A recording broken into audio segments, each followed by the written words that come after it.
warming up or are warm. We have people who can't, I can't help that. I'm turned on. Should we have them turn it off so we can then say, then it's doing something? Now it's doing something. Thank you, Trappist. Good, man. I don't know. What? Yeah, a bunch of old people. That's what all are. We can have that as one class lesson discussing the pros and cons of being old.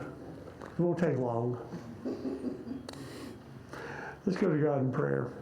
Holy Father, we thank you for the day's blessings, for the blessing and opportunity to be back in the Bible class, and thank you so much for those who are here tonight in all the classes, and for all those who might be instruction and teaching classes, and for those who are students and participants. We're thankful. We do thank you for the week we've had, for the power and demonstration of your power in nature, and knowing that the beauties sometimes have hard consequences with them. We thank you for safety. For those who don't have power, they might soon have power. For those of our congregation who work with power companies, we're thankful for them and thankful for their safety this week.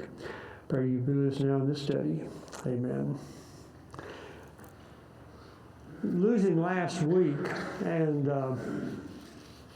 with Justin's lessons on Nehemiah, I've had to kind of calibrate what I need to do the next few weeks. So I'd say we'll look at, when we get to Nehemiah, look at a couple of things that maybe Justin hasn't done. I'm not sure if his series of lessons are over on Nehemiah yet or not. If they are not over, then we will give less attention to Nehemiah, but try to offer some things that maybe are of interest to us in the study. We started last week, 2 weeks ago, on Esther, and we were talking about the different things that are taking place here, and just to get through this a little bit quicker maybe so we can get back on track with something else. We've gotten to the point that Haman had offered to King Ahasuerus the program of genocide against the Jewish people, presenting them as being ill-mannered and not supportive of the king, and besides that, he was willing to pay quite a bit of money to get this project in line, and he received the king's approval, and the word had gotten out to all the kingdom of the Medo-Persians that on a certain day there would be this rise up against the Jewish people and the wholesale slaughter, genocide of those people. So Esther gets involved. She is his queen at this time, and she is also the cousin to Mordecai, who is the primary target for Haman. But if I'm going to kill you, I'll just kill everyone like you at the same time. And we had gotten down to her choice of whether or not to be involved in rescuing or trying to rescue their people. And we remember, of course, the familiar verse in chapter 4, verse 16, concerning, or 14, who knows whether you have come to the kingdom for such a time as this. And what she plans is kind of where we had gotten to, chapter 5, verse 1 through chapter 8, verse 3. The plan she makes, basically her plan is she approaches the king, she is allowed entrance to the king. By law, she could have been killed if she appears before the king without being summoned, but he finds favor, or she finds favor in his eyes. He invites her to come in, says, what do you want? It seems like he cared for her a lot, because he offers anything you want up to half the kingdom. So what do you want? Well, I want you to come to a banquet. I want you to bring Haman to the banquet. And he said, okay. So he rounds Haman up, and they go to a banquet she has prepared for them. And again, he says, what do you want? And up to the half of the kingdom I will give you. And she says, I want you to come to a banquet tomorrow. And I'll tell you then what I want. So as we get into this, the second banquet, they come to the banquet. And again, the king wants to know, well, what is it that you want? I'm sorry, I'll skip a part that I need to go back to. After the first banquet, Haman, kind of full of himself, because he has been invited to a banquet by the queen. He's on his way out back to his home. He sees Mordecai, who just gives him no recognition whatsoever, so that gets him all upset. And he goes to his home and complains to his wife and everyone who will listen to him concerning Haman and his, or concerning Mordecai and his disrespect for him. And the wife says, listen, dude, why don't you just go ahead and build a gallows 50 cubits high and hang him. Sounds good to me. So he leaves, goes back to the king, or prepares to go back to the king. This night, after the first banquet, this night, chapter 6, the king has a sleepless night. And as some people might do who have sleepless nights, he begins to read. He begins to read the records. The records that are kept concerning his life and his reign and so forth. In this record, this chronicle, he finds that written about Mordecai, because Mordecai had discovered a plot to assassinate the king, and let that be known, and the king was spared, and he was popular then for doing this. So the king asked the question, what honor has been given to him? You know, he saved my life. What honor has been given? Did he get lands? Did he get money? Did he get power, prestige? Well, the answer is he got nothing. There's no recognition to all the people what he had done for the kingdom. So he says, well, who's in the court? Who's around? Who's available? And somebody pops up, well, Haman's in the court. Haman's here. So calls for Haman to come in, and he has a question for Haman. What would you do to someone that the king really, admires and is really important? What would you do to honor such a man? Being egotistical like he is, he said, oh, we're talking about me here. Okay, oh, yes, king, I tell you what I would do. For such a person as this, I would put a robe on him that you've worn. I'd put him on one of your horses and parade him through the streets and tell everybody this is what a man looks like that the king has bestowed favor on. So the king says, fine, that sounds good. You go do all that you say. You go do all that stuff to Mordecai. Oh, man. What are you going to do? Well, he does what he's supposed to. He goes and does that. And, if you were a fly on the wall, if you could read his mind at this time, here he is leading the king's horse with Mordecai on top of the horse and on the king's robe, leading through the streets, telling everybody, hey, this is what happens if the king bestows favor on you. Look, this is what happens. Oh, he is killed. Oh, he's upset. So he goes home in shame, whining about all this. But the second banquet's coming up. The second banquet is with the queen. And I've been called to that. And I and the king are going to go to this banquet. So in chapter 7, they went to dine with Queen Esther. This is obviously a 2-day banquet, because on the second day, at this banquet of wine, the king says, what is your petition? This is the third time he's asked her, what is your petition? So she says, if I have found favor in your sight, like we know she has, if I have found favor in your sight, if it please the king, let my life be given to me and that of all my countrymen. This is news to the king. Of course, he's the one who, sent out the document, the edict that, the Jews would be killed, but he doesn't know she's Jewish. She's Jewish. He doesn't know that yet. So let that be done. And we have been sold, verse 4 says, to be destroyed, to be killed, to be annihilated. And the king wants to know who. This is when you don't want to be in the room, right? Who and where.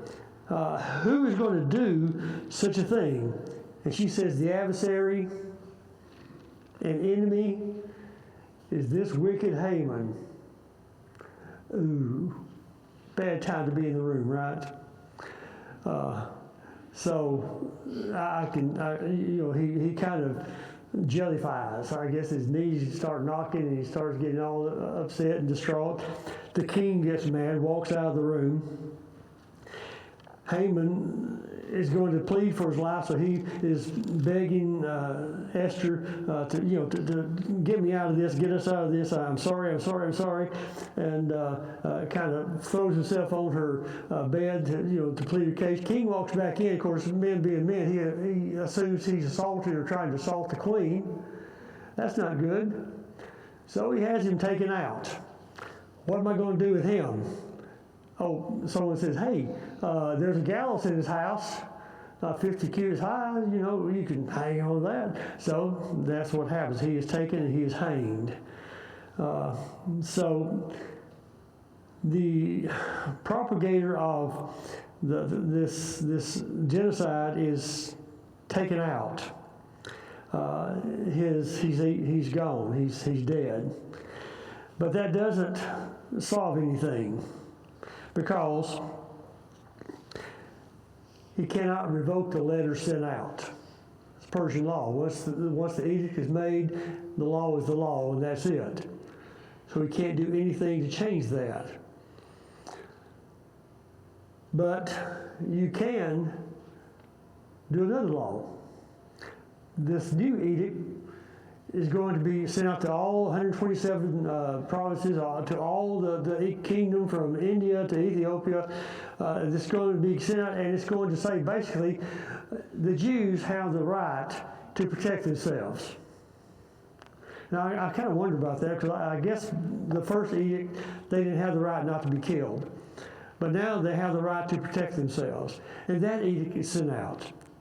And when that's sent out, then that changes the play, so that in all these provinces, they can protect themselves, they can defend themselves, and they do. Oh, by the way, Haman had, 10 sons? They get hung too. They get killed. And then they're hung on the gallows also. I don't know if they were killed first and hanging on the gallows, or whether they were killed by hanging on the gallows. I'm not quite sure how that reads, but they're among the 10.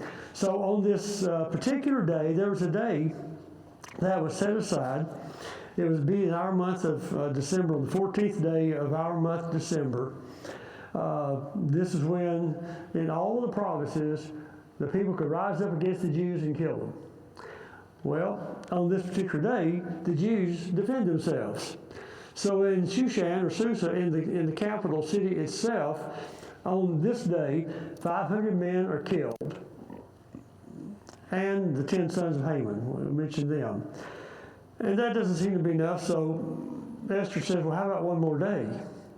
You don't think about Esther being this cute little kind, little frail thing. She's got vengeance on her mind too. How about another day? So we throw in another day. And on this next day, in the city of Shushan, 300 more are killed. So that's 800 in 2 days killed in the city. But in the provinces, in the kingdom, very large kingdom, This day also finds that there are 75,000 people who were killed by the Jewish people in defending their lives. One thing about these deaths, and it seemed to be implied, I'm not sure if it was stated, it seemed to be implied that they could protect themselves and they could take anything from their victims that they want to. But in each case, the 2 days in Shushan and all the provinces, they did not take any plunder. They were protecting their lives.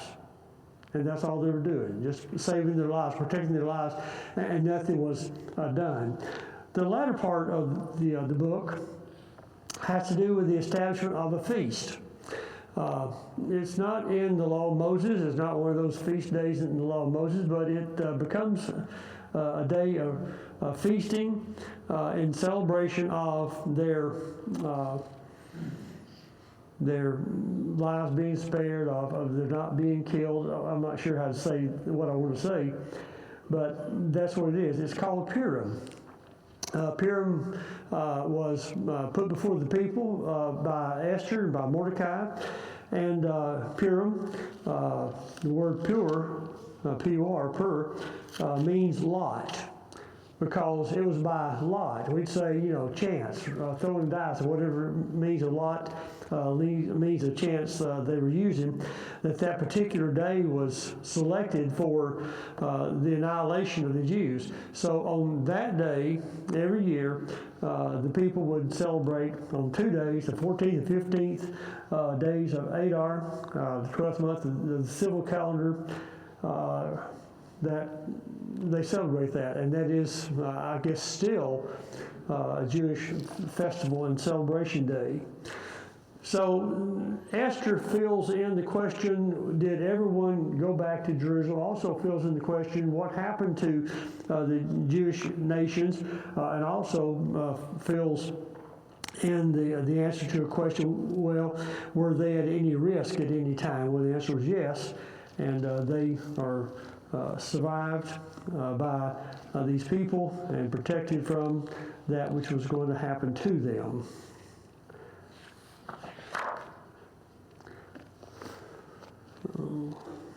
I've got this thing here. Tribes, chapter 8 through chapter 10. Okay, the third return. We've had the first return with Zerubbabel. We had the second return under Ezra. And now we are looking at the third return. This is led by Nehemiah, about 444 BC. The book of Nehemiah covers the years 444 to about 425 BC. His purpose was to rebuild Jerusalem's walls and gates, according to Nehemiah 2, 1 through 5. This is what Justin has very well presented to us this month in our building theme. And but he also was there to initiate reforms among the people. There's several things to be said that I'm not going to say because it's been covered already. But there is something here that maybe hasn't been covered, and we haven't really talked about the authorship of these books, Ezra, Nehemiah, Esther. I didn't do any background looking at Esther, but I did do some looking into the Ezra and Nehemiah authorship. In the Hebrew canon, Ezra and Nehemiah are one book. They're one book. Kings is one book. Chronicles is one book. Samuel is one book. So these are one book and remain that way until about the year AD 1448, when they were separated. And I'm not sure who did that, didn't look that history up, but they were one book until 1448. And also, we know they weren't given with chapters and verses until they were done by men at a later period of time.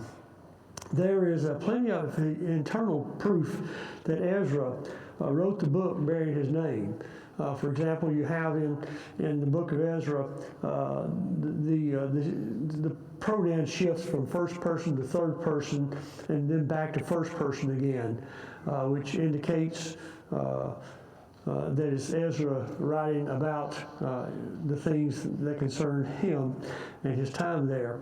The use of both Hebrew and Aramaic languages maybe is another tale there. And also the Talmud and other Hebrew sources support the authorship by Ezra. Ezra is also considered the author of the book of Nehemiah. Now, Nehemiah is certainly intelligent enough to write his own book. And there's so many things that are personal in the book of Ezra or in the book of Nehemiah that we maybe might question this, but it's the common view that Ezra wrote both books, with Nehemiah being a substantial co-author, and especially for his personal memoirs written in first person. So as you read through the book of Ezra, it looks like, well, this is a book that Ezra wrote, but in all likelihood, or Nehemiah wrote, but in all likelihood, Ezra wrote the book. The Talmud names Ezra as the principal author and of Nehemiah, and Nehemiah, his contemporary, as the one who completed the record. It also is commonly held, especially now, that Chronicles is also written by Ezra. It's also thought that Nehemiah had a library of books and records, and that was one of the sources of the Chronicles. So if that's the case, then one person, Ezra, who is a well-learned scribe, what does a scribe do? What's his primary duty? Well, he's writing, transcribing things. So that's one of the things that makes him the most likely, or the more likely author of these. And at one period of time, Chronicles, Ezra, and Nehemiah were seen as, looked at as being one book. There's one thing, well, you can look it up. I'll tell you where it is. There's one thing that's interesting about Chronicles and Ezra. In the English situation, you have Chronicles, Ezra, Nehemiah. At the end of Chronicles, 2 Chronicles, chapter 36, and verses 22 through 23. If you read through that little section, 22 through 23, then you look on the next page at Ezra, chapter 1, verses 1 and 2. You'll find word for word the same thing. So the thinking is, whether it's accurate or not, I don't know, but it's my job to throw stuff out for you to, work with. So the thinking is that Chronicles at one point in time followed Ezra, Nehemiah, then Chronicles. That's how they were read, Ezra, Nehemiah, and Chronicles. Because there's not a whole lot of reason to say that Ezra is the author of Ezra, and then he turns right around and says the same thing at the Chronicles, and then turns right around and writes it in the book that bears his name. Doesn't make a whole lot of sense for them to be, back to back. So take that as yes. It's worth pointing out that Chronicles is the very last book. If you look at the way the Hebrew Old Testament, right? Mm-hmm. The very last book, and the thought, at least from what I've read, is that the way Chronicles ends with the same beginning of Ezra, with that edict from Cyrus, was to give people hope, right? When Chronicles was after exile. And so Chronicles was actually the very last book we would read if we were Jews. In the Old Testament, we would end on that positive note of go back to Jerusalem, go rebuild. And so it is, chronologically it's out of order, but the Hebrew Bible kind of makes sense how Chronicles ends. Thank you, man. I'm glad you're here. I really am. This man is well studied. There's if I mentioned the Syriac versions, we're familiar with the Syriac versions. These are manuscripts. The Syriac version in the book of Nehemiah, the very end of Nehemiah, in the Syriac version. And it ends with a little colophon, or that's the publisher's emblem or a publisher's imprint. And it says this is what it says: the end of the book of Ezra, the scribe, in which are contained 2,361 verses. So in the Syriac version, which we don't use, but you'll have Chronicles, Ezra, Nehemiah, whatever, but the last thing is this editor's note that this is the end of the book of Ezra. Now he's talking about Chronicles, Nehemiah, and Esther, or Ezra, in which are 2,361 verses. Now, here's what you need to notice. You're like, no, I love numbers. But Ezra and Nehemiah together contain 688 verses. Together, 688 verses. First and Second Chronicles contain 1,764 verses. And if you add those, even in North Alabama, where I come from, that is 2,452 verses. Now, that's not the same number as 2,361, but buddy, that's pretty close. And who knows what verses have been dropped, who knows what verses are changed, who knows where verses have been split, where one's been split and made two verses. But anyway, that seems to make sense then, doesn't it? That Ezra wrote Ezra, Nehemiah, and Chronicles, because at least of the closeness, it's not an inspired notation in the Syriac version, but it is written by scribes whose business was to know these kind of things, and that's what they have. There's one other thing concerning this book that is not brought up or hadn't been brought up by anyone else in Justin's lessons, but there's a thing called the Elephantine papyri. Elephantine is an island. It's an island in the middle of the Nile River. It was used as a fortress during King Manasseh's time in helping the defense of Egypt from invaders.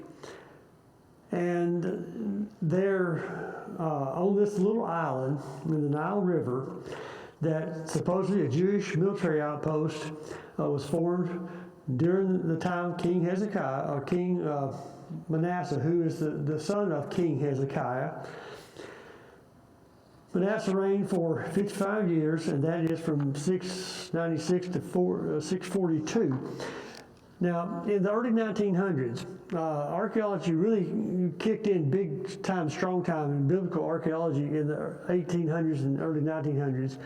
And in the early 1900s, a discovery was made on Elephantine Island of 175 preserved documents.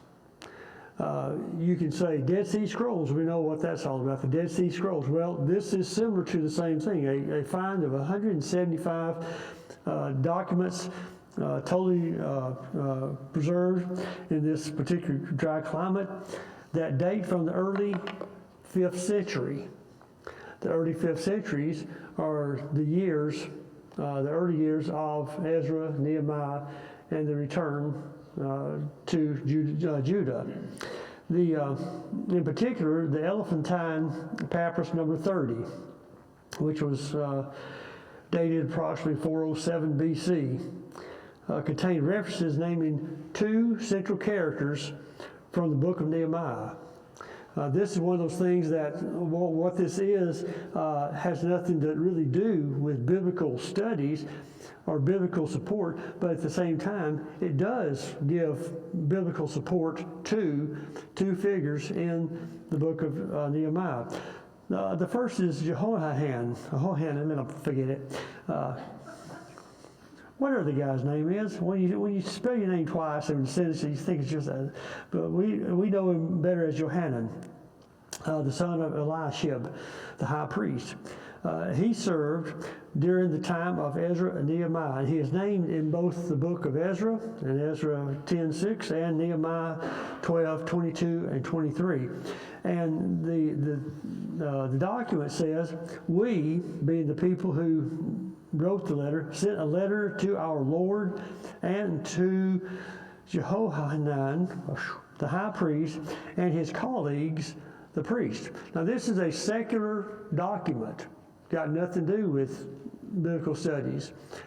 But it's a document that says that these people sent a letter to this high priest who is named in Ezra and Nehemiah at the same time that we're studying. But also there's a note that in which it said, moreover, all these things in a letter we sent in our name to Delaiah and Shelemiah, sons of Sanballat, governor of Samaria. That's found in these documents.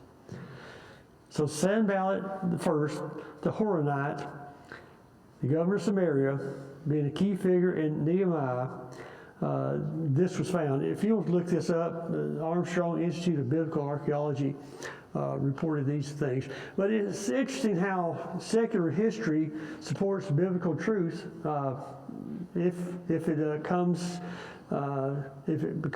apparent or it becomes known to us. That being said, the keys to Nehemiah. A couple of things we need to look at. Preparation to restructure the wall. That was good.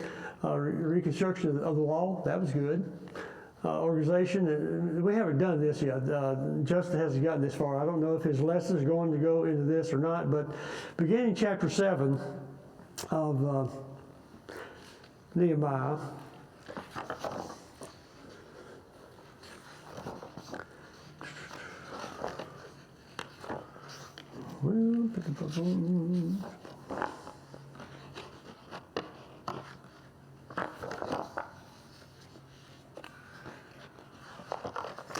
Beginning in chapter 7, and only in chapter 7. In these 73 verses, there is several things going on. Some scholars, some commentators believe that this signifies an end of Nehemiah's commission. Remember, he was commissioned by King, Xerxes, for a specified time. He told the king, I'll be gone this long, and then I'll come back. The king said, you could be gone this long, and then you come back. He was going for the purpose of rebuilding the city walls and the doors. Justin mentioned this morning that this was accomplished in 52 days. So there's no reason for him to stay any longer, since that was his commission, that was his purpose. So some think that chapter 7 shows the time of his changing, because at that point in time he gives the authority over local government to someone else. And supposedly the timeline for this thinking is that he finished the work, gave city control to somebody else, went back to Shushan, stayed a short time, and then came back and remained until Artaxerxes' 32nd year. So that would give him the right length of time, and you can check that with chapter 5:14. So there's a couple of things that are included in this particular registration, organization registration. This is part of that, taking the people, I'm going to rebuild the walls, and now I'm going to try and get everything back lined up in order that they can function properly. So the first thing we need is a census. So the population of Jerusalem is what you find in verses 7, 4, and 5. Then you go into a record of the first return. That takes place in verses 6 through 69. There were 42,360 with 7,337 male and female servants and 245 singers, plus 736 horses, 245 mules, 435 camels, and 6,720 sheep. So that's the first return. You then look at the renewal of the covenant. Now, this is Ezra territory. But at this point in time, we see that Ezra and Nehemiah are working together for this common go. That bell, if you haven't had the opportunity to take the Lord's Supper, you can go down to room 105 and they'll be looking for you.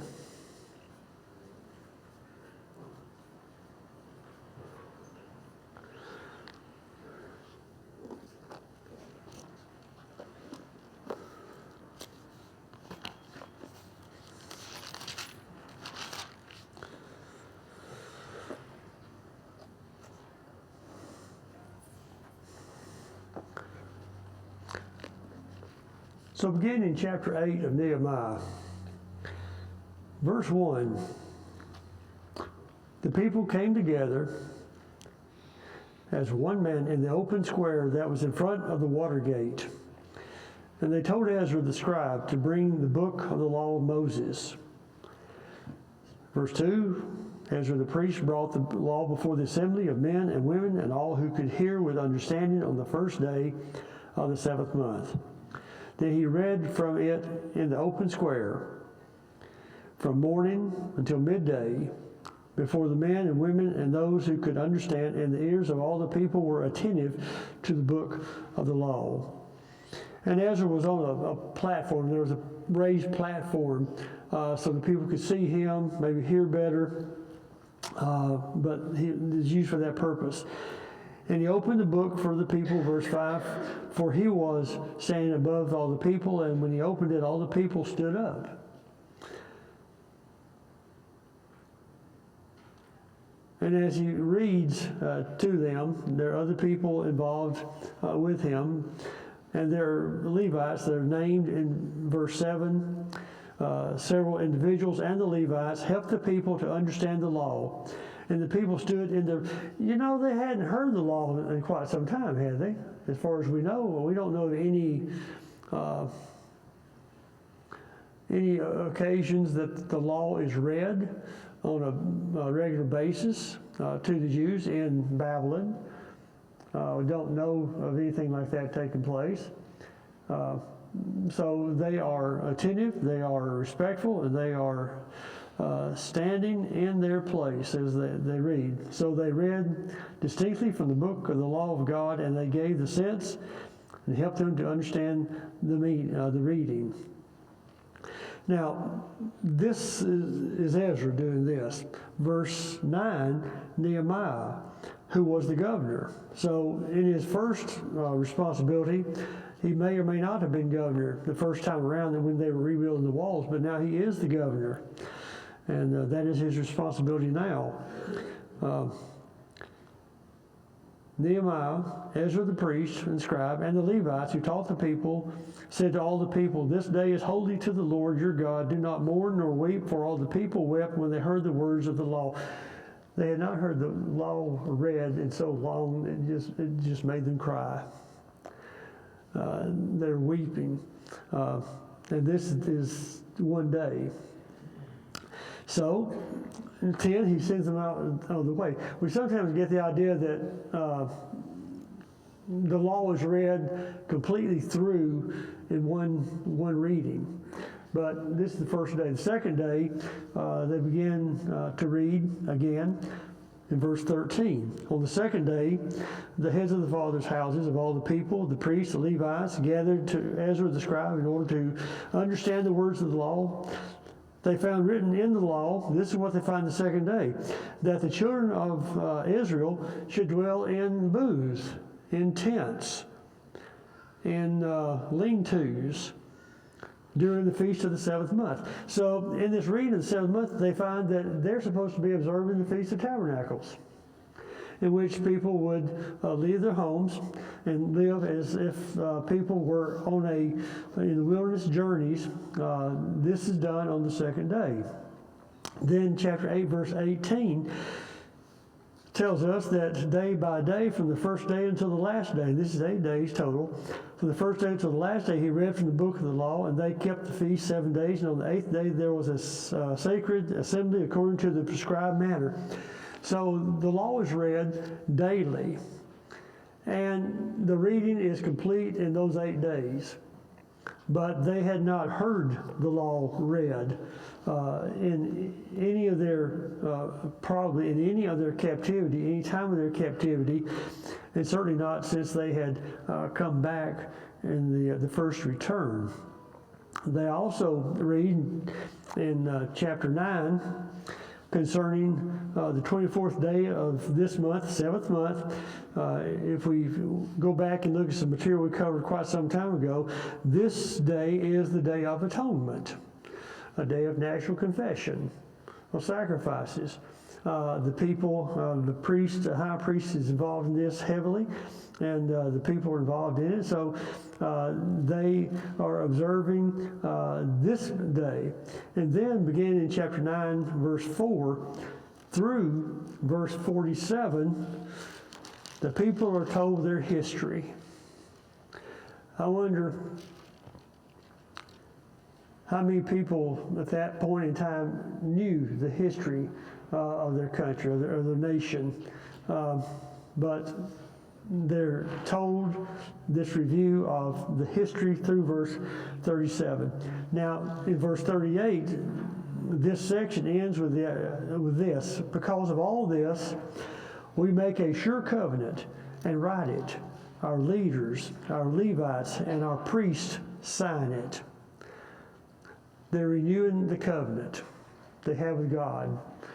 They renew the covenant they have with God that they didn't keep. They renew the covenant that they lost in captivity. They are renewing that covenant. And, of course, the outcome of that would be that God would be their God. Now, beginning there, through chapter 10, I'm just going to tell you kind of what's going on in this chapter, and we'll probably not come back to this. But in chapter 10, verse 28, there's the renewal of the covenant. It's a more formal thing. Verse 30 is a pledge not to intermarry. That's what got in trouble, into a lot of trouble in the first place. In verse 31, they're going to observe the Sabbath laws. In verse 32, they're going to pay the temple tax. You will recall that the temple tax was a third of a shekel a year, and that's what supported the temple. So they're going to renew the temple tax. Verse 34, chapter 10, they're organizing the scheduling of the priests. Their priests in rotation take on duties of the temple and at the temple and so forth. And then chapter 10, 35 through 39, they are bringing the first fruits to the temple, which is what they had not done since the time they no longer had a temple. So all this is restored. They're going back to the covenant of God. They're going back to the written word. They're going back to doing the things God wants them to do in the way God wants it done, because God does have His ways He wants things done. And they're doing that. And they restore those things. In chapter 11, it closes with through 13. They obey the covenant. There's a couple of things that are done in this chapter. Chapter 11, the first couple of verses, they draw lots to populate Jerusalem. Before this time, most of these people who had come to live outside the city, but inside the city, they need to have a stronger presence in the city because of all the foreigners who are in the city. So many people are chosen to live inside the city, and that's part of what you find. A list of these people in 11, 3 through 18. The list of priests and Levites outside Jerusalem is also listed in the next set of verses. Then there the priests and the Levites of the first return listed in chapter 12.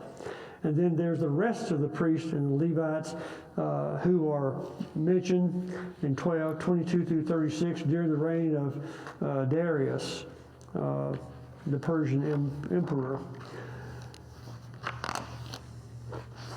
I got to do this. And you might look at these on your own time. Chapter 12, 27 through 13, 28, they get into other things. But in the book of Nehemiah, there are a series of short prayers. You'll find these in chapter 4, 4 and 5, chapter 5, 19, chapter 6, 9, chapter 6, 14. Then you'll find 4, chapter 13, verses 14 to 22, 29, 31, and these are called the Remember Me passages. And all these are just real short, like you would in the middle of the day, you're doing something, and you stop and offer just a very short prayer to God. Well, he does this. These are Nehemiah's short prayers, and you'll find that in his book. And we'll leave after that. Sorry for the hurry, but